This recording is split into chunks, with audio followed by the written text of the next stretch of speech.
Alors, petite actu Faraday Future sur Tom's Guide, le prototype d'une voiture électrique de 1050 chevaux aux enchères.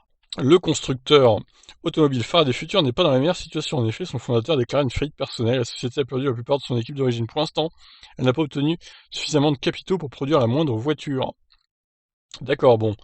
Qui voudrait acheter ça, quoi, hein. Le tout premier prototype du SUV FF91 a été mis aux enchères. Il s'agit du véhicule qui a été utilisé pendant le Pikes Peak International High Climb il y a 3 ans. Il avait d'ailleurs établi un record cette année-là en étant la voiture électrique la plus rapide sur le parcours. Alors du coup, on va passer ça. Depuis 2015, du coup, ils n'ont pas produit de voiture. 1050 chevaux, 0 à 100 en 2 secondes 3, autonomie de 608 km, batterie de 130 kWh, c'est 100 km de plus que la Tesla Model X en autonomie.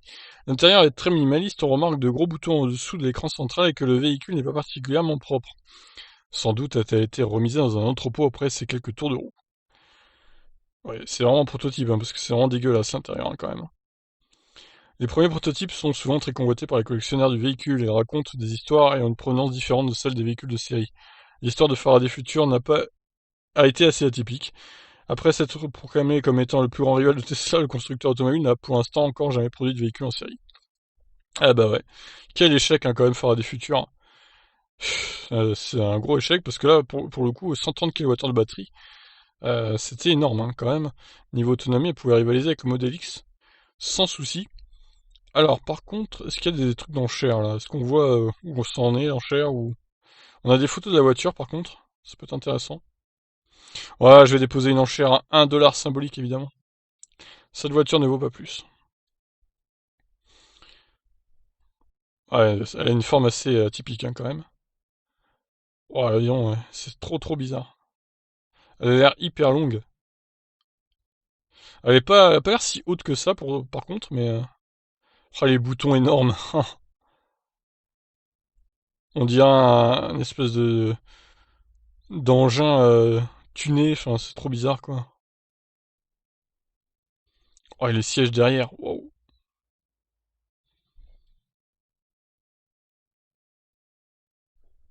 Oh, les boutons. ESP, EPS, HV. Je sais pas trop à quoi ça sert tout ça. Le capot. Bon, bah écoutez, s'il y a des intéressés hein, pour enchérir sur cette voiture, n'hésitez pas à aller sur le site en question, là, worldwideauctionnaires.com. Magnifique. Et bien après, ah oui, il faut s'enregistrer pour déposer une enchère. Ok, en gros, c'est ça. Alors, à combien elle peut partir, je ne sais pas. Qui mettrait plus de 200 000 dollars, par exemple, là-dedans? Faut vraiment être passionné à mort des voitures électriques, hein. Là, pour le coup, bon, vu sa batterie énorme, vu sa puissance, ouais, remarque peut-être qu'elle vaut les 200 000 quand même. Parce que 1050 chevaux, 2 secondes 3, le 0 à 100, 130 kWh de batterie, ouais, elle partira au moins à 150 000, je pense.